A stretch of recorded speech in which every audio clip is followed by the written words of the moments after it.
after that browbeating that I just delivered for the last, I don't know even how long I've been recording. I don't have a timer on here. I want to talk about something good or something optimistic. Maybe not good, but optimistic. So the saddest part of all of this is that many people, particularly many men, overwhelmingly men, don't know how to beat lust. And the bad news is that I'm not sure I know how to either, particularly because my brain, when I say my brain is so poisoned by it, like I mean that genuinely. My brain is so poisoned by the things that I have seen. And because I step in lustful activity more often than I'd like to admit, I'm not an expert. I'm not someone that's going to be like a guru and say like, or a coach or whatever. And those people are out there, and I know a lot of them actually. So if any of you need a coach to help do this, like I'm more than happy to provide one. Know a lot of great people in that space. So I want to say a couple of things, or maybe give 3 action steps for people who are watching this, men who are watching this, that don't know what to do and that don't know how to, quote unquote, beat lust. And I don't think you ever beat it. Chris Carter had one of the best, the Ohio State wide receiver, Vikings wide receiver, one of the greatest football players ever. He had a quote on this once that, Chris Carter had a really bad drug problem, really bad drinking problem. And he said that, you never beat addiction. It just always is with you and you just choose not to do it. I think that's right, actually. That's not to, give anyone, make anyone succumb to despair or whatever, but I think it's the accurate way of seeing it. And I think it's a more helpful way of seeing it, to be frank. And I believe that that's true. So I don't know if there's a way to beat lust. I definitely don't know what that is. So feel free to click off this video if you want to now. But I want to say or give you 3 things that I think can really help. And there are practical things. There are things you got to work on over time. But I think if anything, these 3 things I think can help a lot. So the first thing, and this is something you need to do internally, and this is a constant process. This is never, ever going to stop being a thing that people work on, I don't think. So the first thing that I believe you should do is you need to replace your shame with improvement, because that's the overwhelming feeling that many men have after they watch pornography or indulge in sexual sin or lustful activity, is they feel shame. They feel incredible, deep shame, especially as a man. Like it hits, I'm sure women feel a degree of this, and they probably feel the same intensity in a different way. But for men, that shame, it's different because it assaults your masculinity. It really assaults your masculinity in a very, very deep and perverted way. And it forces you to isolate. And it forces you away from people. Like, again, God could never love me. No woman will ever be my wife. My friends will think that I'm like a weirdo or something. So it forces you to isolate. But if you engage in lustful activities, I'm not promoting that, but if you fall into temptation and you do one of these things, a better place to go would be a place of improvement. So shame forces you to isolate, improvement forces you to elevate. Instead of thinking, oh my God, I can't believe I just did that, think, oh my God, I need to get better so that never happens again. Because improvement forces you up, shame forces you down and away from people.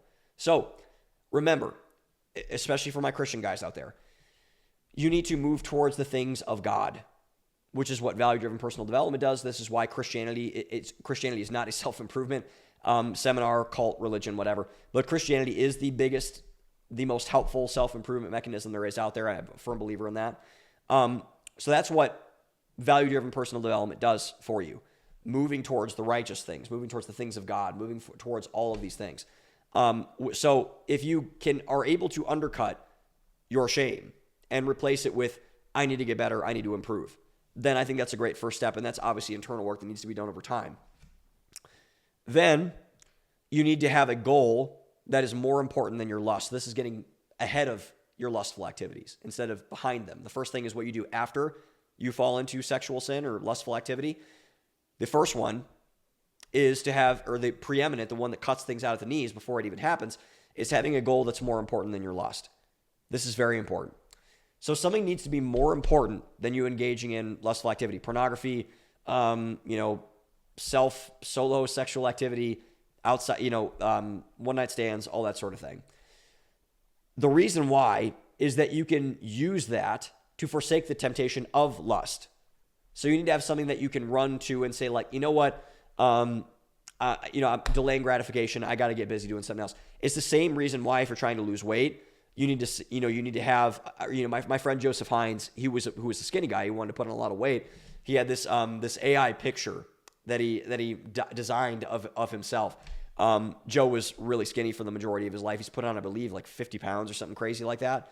Over the course of years, by the way, like he did, like John Jones did, like he was like heavy weights. Like, I mean, he was lifting like crazy, but, he had this picture of what he called AI Joe that he put up, in front of him when he worked out. He had his screen shaver, I believe, did all this kind of thing just to give him an idol of what that could be. And I'm not saying make your body an idol. That's a bad thing too, but something needs to be more important than I can't eat my meal plan today. I can't, drink that milkshake today. I can't do whatever. So the same thing is true when it comes to gluttony, when it comes to lust. So particularly and usually for men, that is dreams of a wife and a family someday.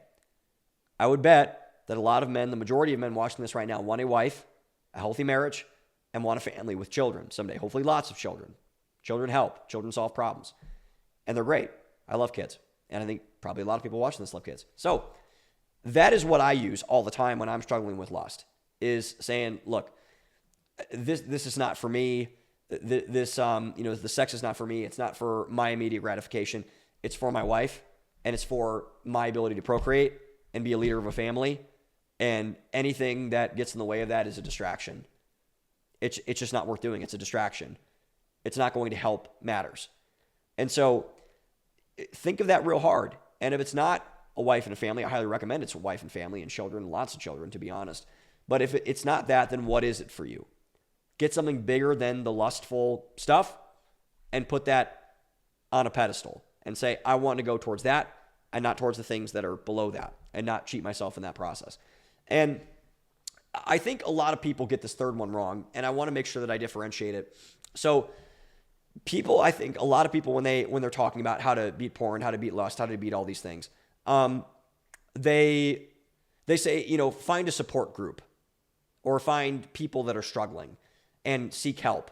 Seek help. That's the biggest thing. And I think you should seek help? Absolutely. You should seek help.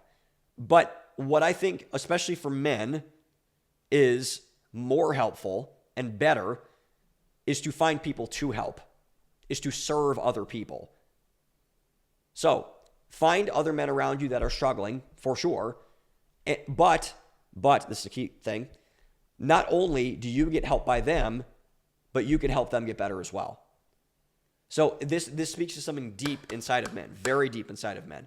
Men are most happy, I believe, the happiest, when they are useful in some capacity, when they're helping somebody, when they're serving someone. That's what men were built for, to be useful. My dad always asked me this question. It's a great question, one that I hopefully will ask my sons one day. What gives you utility? What gives you use? What gives you purpose? And that thing is exactly what you should be doing.